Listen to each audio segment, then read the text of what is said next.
Praise the lord. దైవ మర్మములు మే 12. దేనిని గూర్చియు చింతపడకుడి గాని ప్రతి విషయంలోనూ ప్రార్థన విజ్ఞాపనముల చేత కృతజ్ఞతాపూర్వకముగా మీ విన్నపములు దేవునికి తెలియజేయుడి. ఫిలిప్పీ 4:6.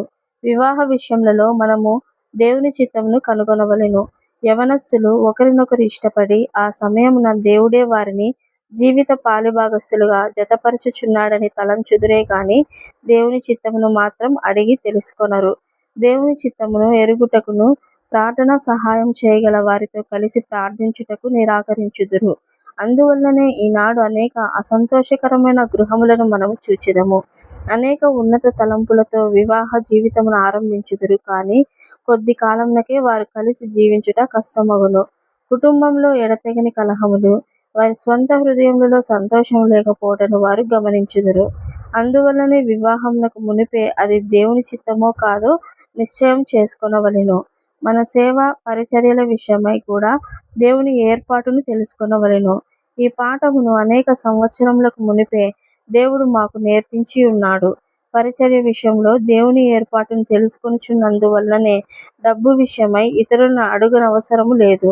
కొన్ని సమయములలో అక్కర ఎంతో గొప్పదిగా నుండినను మేము కలిసి ప్రార్థించగా అది దేవుని పని అయి ఉన్నందునను ఆయన ప్రతి అక్కరను తీర్చుచున్నాడు. ఏ బిల్లును చెల్లించుటకైనను ఒక్క దినమైనా మేము ఆలస్యం చేయ అవసరం లేకపోయెను. దేవుని సేవలో మనం వహించు బాధ్యత ఏది అయినప్పటికీ ఆయన ఏర్పాటును, ఆయన సముఖమును మనం వెదకవలెను. మనము నూతన యుగములో వేరైన కాలములో జీవించుచున్నామను సాకులను చెప్పి దేవుని వాక్యమును మార్చుటకు ప్రయత్నించకూడదు. దేవుని వాక్యమెన్నడునూ మారదు కనుక నీ ప్రతి నష్టమును సమకూర్చున్నట్లు ప్రభువునకు ప్రార్థించుము. మీ వివాహ జీవితంలో చేసిన తప్పిదం విషయమై మీరిద్దరు పశ్చాత్తాపడి ప్రభువును క్షమాపణ కోరినచో ఆయన నిశ్చయముగా మిమ్మును క్షమించును. పోగొట్టుకున్న ప్రతి దానిని తిరిగి పొందుట మాత్రమే కాక మీ జీవితములు ఇతరులకు ఆశీర్వాదకరముగా నుండును.